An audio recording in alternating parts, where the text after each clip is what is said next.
तो फिर भाई और बहनों, स्पाइडरमैन ब्रांड न्यू डे का ट्रेलर आ चुका है और ट्रेलर मुझे बहुत अच्छा लगा। ट्रेलर देख के पता चलता है कि टॉम हॉलैंड का जो स्पाइडरमैन है वो अब स्पाइडरमैन एट लास्ट बन चुका है, जैसे हम रिलेट कर पाते थे। जैसे हमने टॉबी मैगवायर का जो स्पाइडरमैन था वैसा देखा था, या फिर एंड्रू गारफील्ड का जो अमेजिंग स्पाइडरमैन था वैसा जैसा हमने देखा था, वैसा हम एट लास्ट देख पा रहे हैं, जिससे हम रिलेट कर पाए। ट्रेलर की शुरुआत में दिखाया जाता है कि नेड और एमजे उसे तो भूल चुके हैं। जैसा हमने स्पाइडरमैन नो वे होम के एंड में हमने जो देखा था, वो MIT से एक सोशल मीडिया में वीडियो पोस्ट करते हैं। वो देख के जो जैसा जो रिएक्शन था टॉम हॉलैंड का या फिर पीटर पार्कर का, वो देख के लगता है कि हाँ, थोड़ा दुख तो है उसके मन में अभी भी, पर क्यों ना हो। एकमात्र दोस्त और एक लड़की जिसको वो हमेशा से पसंद करता था, वो उसको भूल चुके हैं। फिर हमें देखने को मिलता है कि स्पाइडरमैन या पीटर पार्कर, जो भी आप बोलना चाहे, पीटर पार्कर एक जो लेटर वो स्पाइडरमैन नो वे होम के एंड में MJ को देने वाला था, वो देख रहा है। वो देख के थोड़ा दुख होता है उसके लिए, क्या करूं। फिर हमें देखने को मिलता है कि एक कॉफी शॉप या फिर एक होटल में वो बैठा हुआ गुलदस्ता लेके, वो गुलदस्ता लेकर वो एक इसके अगले सीन में भी दिखाया जाता है, वही सीन कंटिन्यू होता है कि वो गुलदस्ता लेके MJ के घर में जाता है। MJ और नेड MIT से वापस आ चुके हैं। वो MJ के घर में जाता है गुलदस्ता लेके, home warming party kind of होता है। वहाँ देखता है कि MJ किसी और के साथ अभी रिलेशनशिप में है।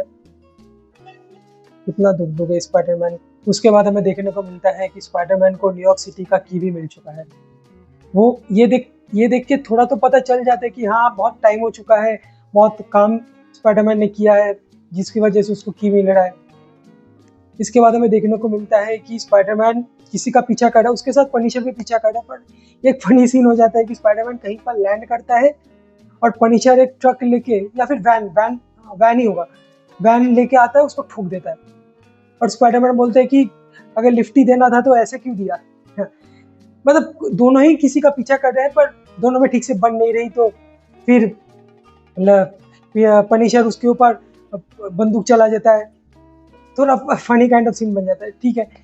वो दोनों पीछा करते हैं किसी का जो टैंक में जा, और वो टैंक वाला सीन कंटिन्यू होता है कि वो टैंक कहीं पर क्रैश हो गया है और वो टैंक कोई लेडी चला रही थी, वो बूढ़ी लेडी चला रही थी। थोड़ा देख के पता चलता है कि वो बूढ़ी लेडी को कोई माइंड से कंट्रोल कर रहा था। जैसे रूमर्स है जीन ग्रे एक म्यूटेंट इस मूवी में होगी और सैंडी सिंह उनको प्ले करेगी।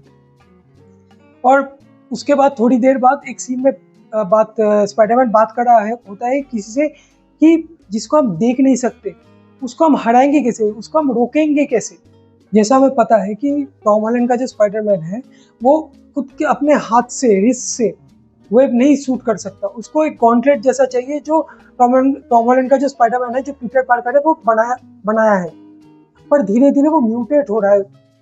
वो एक सीन है जहाँ पर एक काइंड ऑफ कोकून से वो निकल रहा है, वो गॉन्टलेट नहीं पहना हुआ होता फिर भी वो लटक रहा है। फिर थोड़े बहुत सीन्स है जहाँ पर वो कंट्रोल नहीं कर पा रहा क्योंकि उसको आदत नहीं है वो खुद अपने हाथ से ऐसे वेब शूटर निकालने का। वो कुछ समझ नहीं पाता है, इसलिए वो डॉक्टर बैनर के पास भी जाता है। ये म्यूटेशन वाला जो पार्ट है वो हमने पहले भी देख चुका हुआ है। टोबी मैगवायर वाला जो स्पाइडरमैन था उसमें भी हमने ये देखा हुआ है, और एक एनिमेटेड सीरीज आया था, मुझे अभी ठीक से याद नहीं है, पर उसमें भी मैंने देखा हुआ है वो ये म्यूटेशन वाला जो पार्ट है, जहाँ पर वो एक ह्यूमन स्पाइडर में बदल जाता है। पर एक चीज मैं श्योरिटी के साथ बोल सकता हूँ कि जब वो पूरी तरह से ये म्यूटेशन वाला पार्ट जो कंट्रोल कर लेगा, वो अलग ही लेवल का कुछ अलग ही उसको मिलेगा, अलग ही पावर उसको मिलेगा। क्यों मैं बोल रहा हूँ, क्योंकि इस ट्रेलर में एक सीन है जहाँ पर वो कुछ निंजा से लड़ा है और उसने अपने वेब से उन लोगों का तलवार तोड़ दिया। तो ये देख के तो मैं श्योर हूँ कि जब वो पूरी तरह से म्यूटेट हो जाएगा, जब वो संभालना सीख जाएगा, तो वो और भी ज्यादा पावरफुल बन जाएगा, कुछ और पावर्स उसको एक्स्ट्रा मिलेंगे। इस ट्रेलर में हमें स्कॉर्पियन भी देखने को मिला है, मतलब इस मूवी में स्कॉर्पियन भी होगा। मैं कब से वेट कर रहा था कि कब हमें स्कॉर्पियन भी देखने को मिलेगा। I am very happy with the trailer. आप लोगों को ट्रेलर कैसा लगा प्लीज बताइएगा कमेंट सेक्शन में। प्लीज़ लाइक कीजिए इस वीडियो को अगर आप लोगों को ये वीडियो अच्छा लग रहा है, और सब्सक्राइब कीजिए मेरे चैनल को।